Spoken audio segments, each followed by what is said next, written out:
Welcome to Red Light, Green Light, the podcast where you'll hear from industry leaders in science, technology, and innovation about the power of strategic storytelling.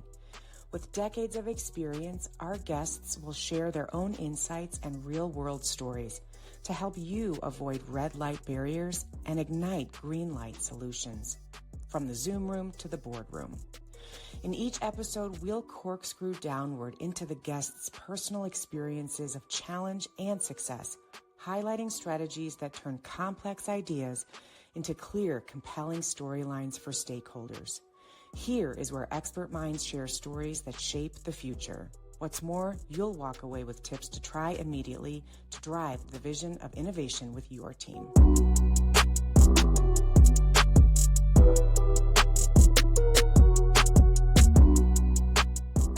Hi, everybody. Welcome to another episode of Red Light, Green Light. I am your host, Cindy Skalicky, and I'm so thrilled to bring to you every week leaders in science, technology, and innovation who have, been around the block and have a couple of decades of experience under their belt and are bringing to us some stories, some tips, some wins, some losses, whatever it is that we're going to get into for today's episode. So welcome. I'm so happy to have you with us. This is a great day today because we're going to share stories from one of my good friends and clients, Alison Morgan. Alison, welcome. Thanks, Cindy. Thanks for having me.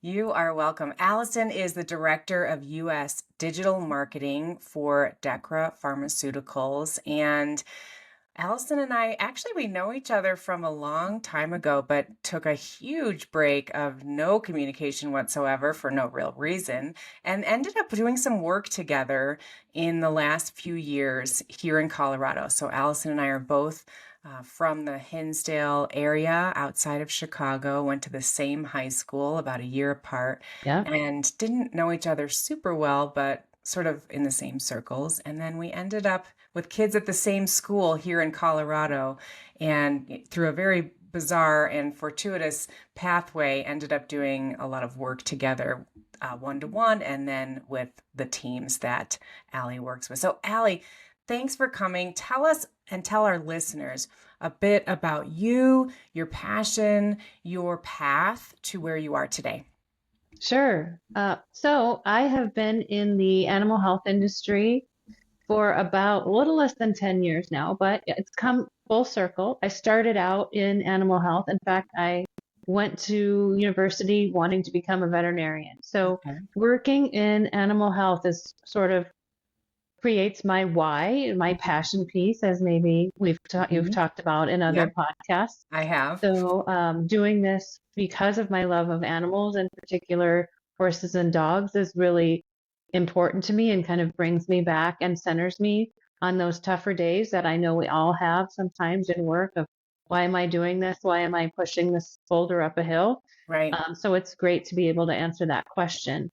I've worked in marketing my entire professional career. I started out, as I said, in animal health and then went into the tech industry, working for a company called Agilent Technologies, which had recently spun off from Hewlett Packard.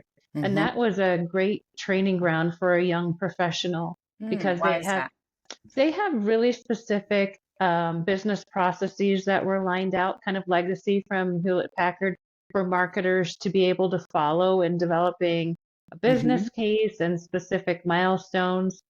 So that was very good for someone who was still very green in my role. Yep, absolutely. Well, you're bringing up a thought that I'm going to just go into for a second here, because you and I are, close in age, and we've seen the digital transformation from pre-internet to, well, you know what I mean by that, right? Yes. Pre-e-commerce to post. And I was working at BBDO Chicago back in literally at the turn of the century, and remember very specifically those moments of, sending my first email and getting our first .com client and purchasing things for the first time and buying things on this website called Amazon and such. And when I left advertising and went on to other endeavors in PR and beyond, I knew that the landscape had permanently changed, but I did step out of advertising and didn't return. When I did go back to visit the team years later, I was stunned at how much transformation had taken place. You stayed, right? So you kind of went through the motions. Tell our listeners a little bit about that. What have you seen now that you look back and you think back toward your early years and getting all those skills, having to rapidly come up with these new skills and learn as you go. How was that? What do you think of when you think back? Sure. A few things come to mind, Cindy. So first of all, when we were working on marketing at the turn of the century, we had the internet. It was, I remember looking at Google for the first time when I was in grad school, but it was much more hypothetical. So relying much more on very traditional methods of market research to develop messaging. And it wasn't as iterative because we didn't have that continuous feedback loop like we have today through social media, through online reviews, etc. And we relied a lot on our partners. And granted, I was working in much more of a business to business setting, but we had to really rely on our partners in the supply chain and selling channels to come up with our marketing messaging. Where Okay. now it's a much more experimentative process, an iterative process where we're getting feedback and we can pivot and change Quickly. Mm-hmm. quickly because of Mm-hmm. that. Mm-hmm. Yes. Mm-hmm. It is so interesting to see how far we've come and how fast things have traveled. And I know everybody thinks of that and marvels at it. And then we look ahead and it's like, oh my gosh, it's going faster still. And we just have to keep pedaling, right? Yes. Well, that's a really interesting space to have been in for that long. So I'm sure we'll get to more of that in a second. One Sure. thing I like to ask at the onset of the episodes is a little bit about a person maybe in your life who has shaped you, formed you in a specific way. If you had somebody you could tip your hat to, in a sense, as far as having guided you. Do you have anybody in mind that would be worthwhile to share here? Yes, I've been thinking about this. I had two great managers again at Agilent when I first Mm-hmm. started out, both women managers. I started working for a woman named Beth initially, and she was great because I was young, I was new to corporate America.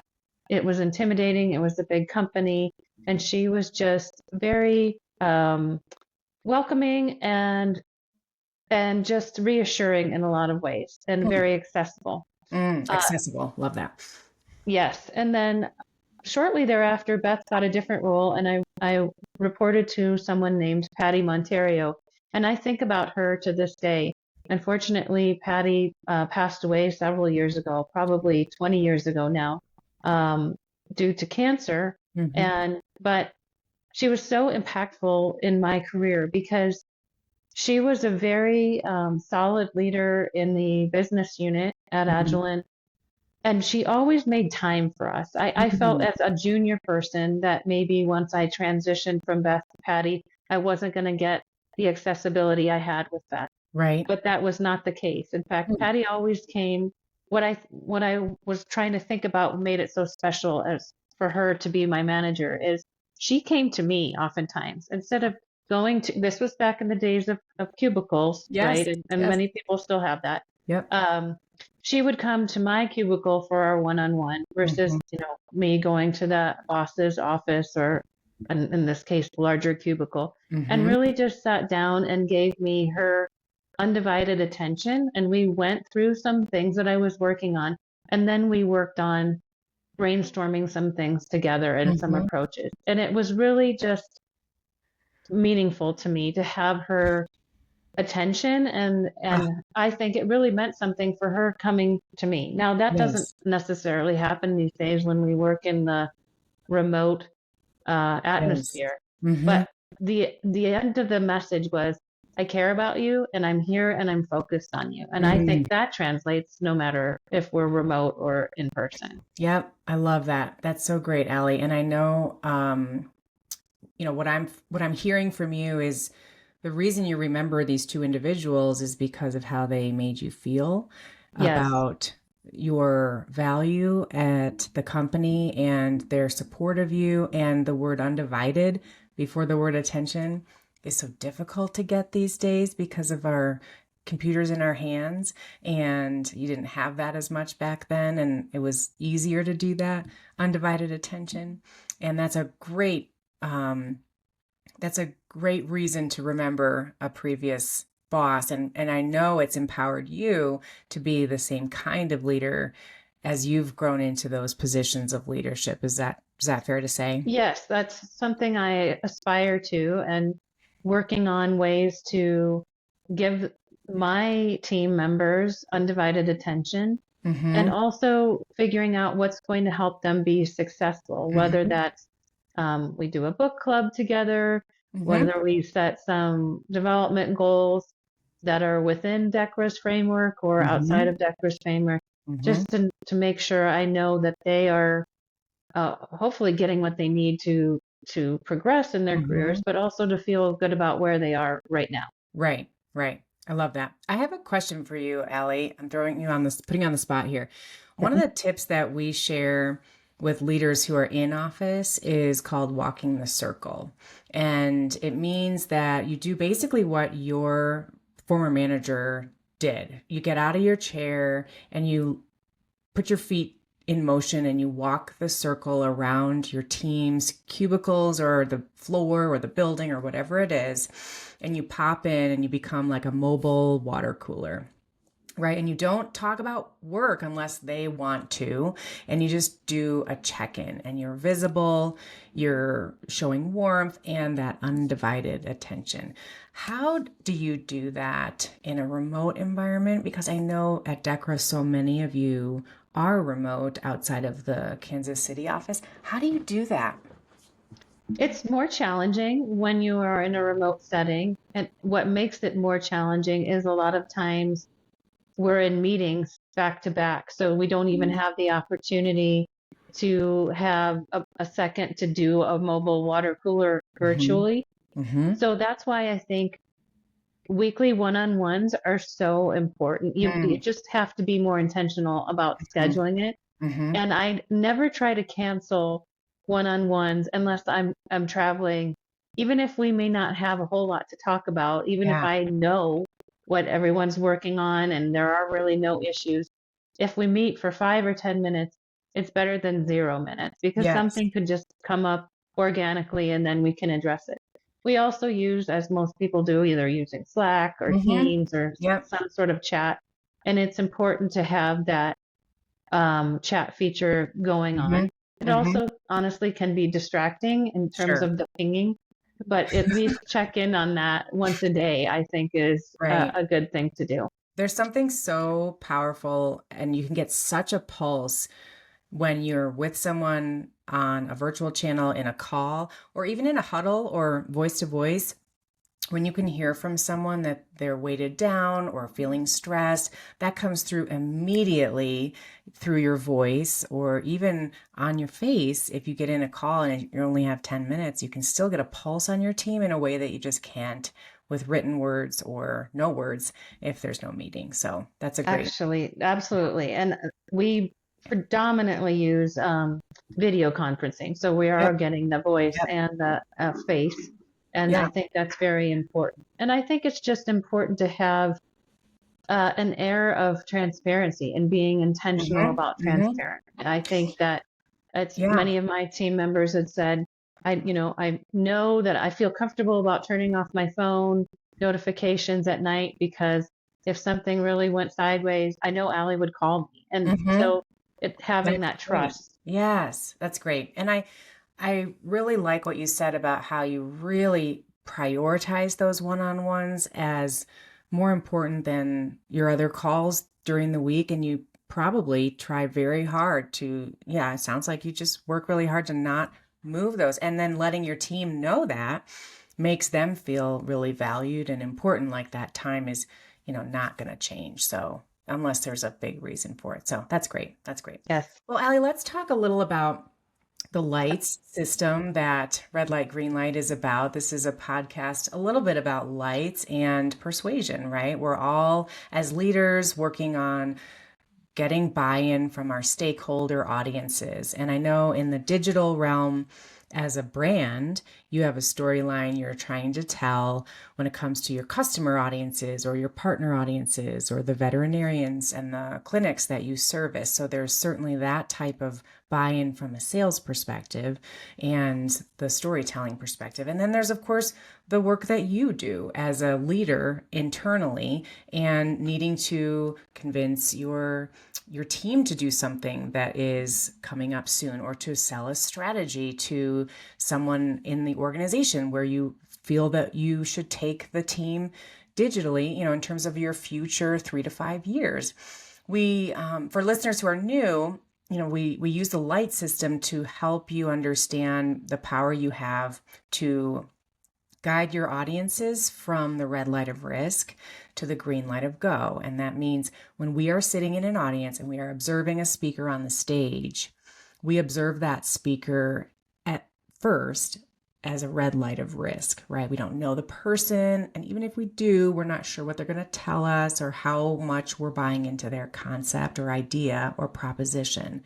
The speaker's job is to get the audience to view them and their idea as a green light of go, of action, of yes, of agreement, of buy-in by the time that presentation is over. So curious, Allie, if you can think of an example that where this might resonate for you, either in the brand storyline or the personal presentations you've given.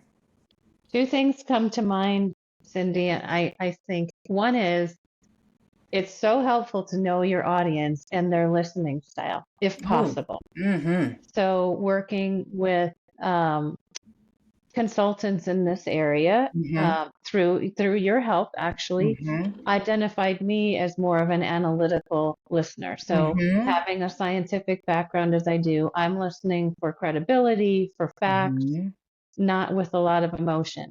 But that's not everybody. So trying to understand who your audience is, what information is really going to resonate with them is going to get you from red to green. Second point is, if you don't know your audience, if they're new to you, really creating that how-to model that you and I have worked at and really nailing your messaging ahead of time has been so instrumental for me in getting from red to green. So having an interesting story opener to tell, kind of hooking them, as we've talked about. Yeah. Creating that orientation, quickly orienting people to the problem that we're going to jointly solve together, getting into the little bit of detail and going from there has been super helpful for me. Yeah. What I would not recommend is just going in cold and not knowing your audience, because that honestly takes, you think maybe you're cutting corners and you're being efficient, and in our busy lives, sometimes it happens, but it creates churn because they're not going to quickly get to green. You're invariably going to have another meeting or have another step where if you had done that in the beginning, that may not be the case.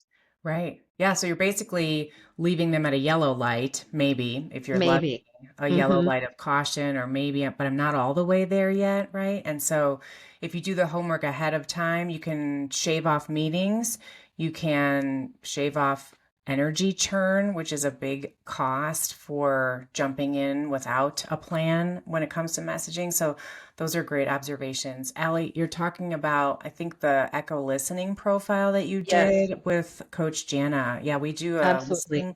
Yep, we do a listener profile for our leaders when needed, and there are 4 different listening styles that all of us are, at least. We usually have one that's predominant, and yours was analytical, which is most of the time what our clientele is. We're all, you're all analytical thinkers with deep, linear pathways, and we don't have that same connective tissue to those who listen through more heart or empathetic listening and are more connective listeners. So even just knowing that information is helpful to go, oh, okay, no wonder, right? I do Yes. things this way. Yeah, So it was very helpful for me. absolutely. The piece about the orient that you're talking about and the storytelling.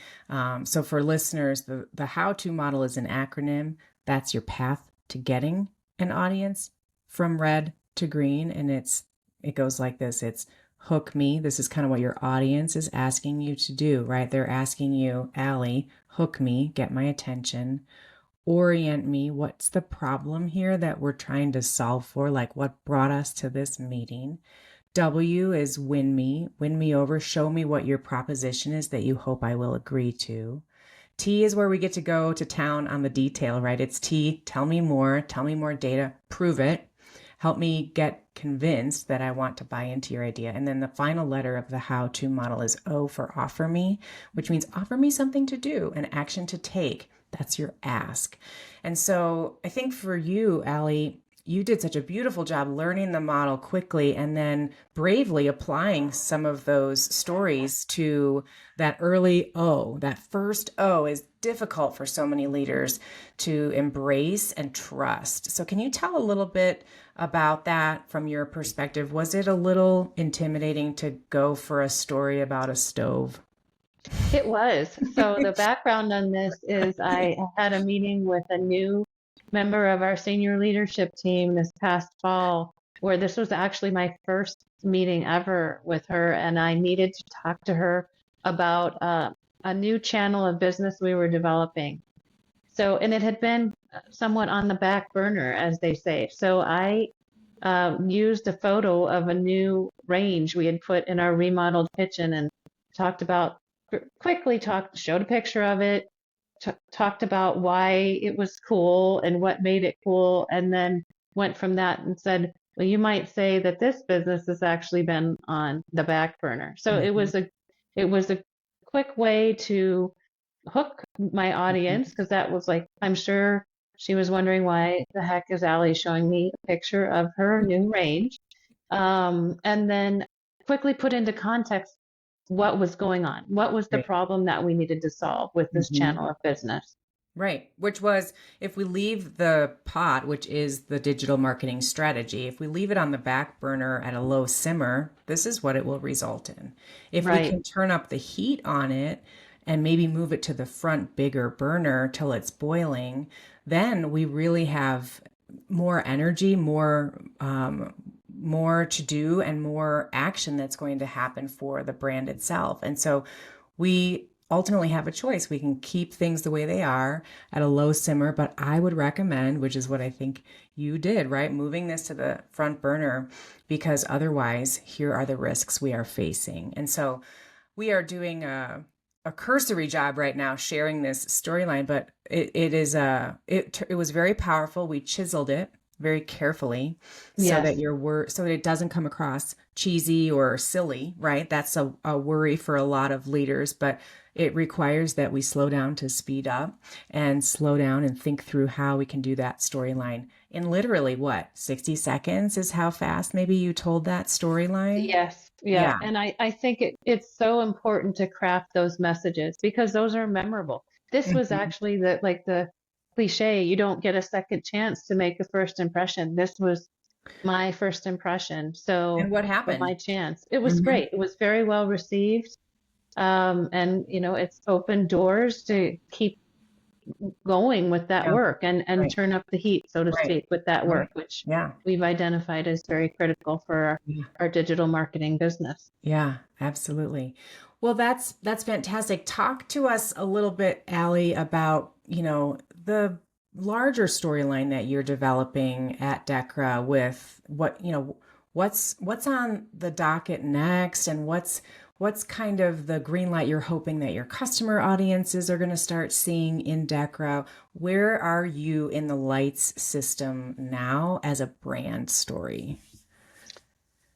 Well, I think we are looking at going from what are we really, how are we viewed in our Hmm. customers' eyes? Because Hmm. we have several flagship products or flagship categories Hmm. that our veterinary audience may not have tied together or may have tied together as being all from Decra. So Mm-hmm. really establishing ourselves through our messaging that we are a veterinary professional's partner and we see things through their perspective. Mm-hmm. So Mm-hmm. looking at ways that we can communicate that message Mm-hmm. through our digital marketing and storytelling, but also prove that message through our offerings and Right. education and service and Mm-hmm. our product offerings as well. And maybe I'm going to take a step back because our audience might not really know a lot about Dechra Pharmaceuticals. Can you give, I know that you are, you're a pharmaceutical company for the veterinary industry. So tell us a little about who your customers are, who you service, and what you sell. What are your product lines, and can you educate our listeners who aren't familiar with you, because they probably use a Decra product here or there and they might not know it with their Sure. pets. That's oftentimes what I hear from friends and in and out of the veterinary profession. Yep. So Decra Veterinary Products is a specialist veterinary pharmaceutical company. Hmm. Our global headquarters are in the UK, but we are a global company operating in many different countries. Hmm. And we make medicines for cats, dogs, and horses Hmm. in certain niche categories and therapeutic areas. Hmm. So we don't operate in making anything for flea tick or Okay. heartworm disease, but we do focus on therapeutic areas like endocrinology Okay. and dermatology Okay. and pain management. Hmm. And we have a pretty robust equine portfolio. Hmm. So several different areas of really specialty type of products. Hmm. Fantastic. And your role, Allie, is around the digital marketing of those product lines to get the business to move forward into those new channels. And so those are some of your goals that you're working toward this year. Yes, absolutely. So really working alongside the product managers and marketing managers to Hmm. develop digital strategies to communicate our messages about our products and service offerings, not only to the veterinary professional, but what what messages do the pet owners need to know about Hmm. our products in Hmm. order to make the best health choices for their pets. Yep. Love that. What is something you love about the culture at Decra? What keeps you there, and what differentiates Decra as a culture from others in the industry? Maybe you don't know the answer to that last one, but what's something that differentiates Decra? I think it is our culture, and that's what Hmm. I've heard. So Hmm. I had worked for a smaller veterinary, more biotech company prior to coming Hmm. to Decra. And since I've been at Decra, we've attracted a lot of talent from other veterinary pharmaceutical companies and animal health companies in the industry. And what's attracted the people to come Hmm. is our culture. And I think it's one of really openness and camaraderie and very familiar. I don't want to go so far as, they always say family, but it's a Yeah. very familiar feeling Yeah. where I think people can be themselves and we truly enjoy each other's company. We have a Yep. good time when we're together. Hmm. And I think that that's meant a lot and attracted a lot of top talent. And Yes. it says Yes. something when many people who work there, I would say the majority who people who've joined DECRA have worked there for many, many years, Yep. if not in Hmm. excess of a decade. So, Hmm. Yep.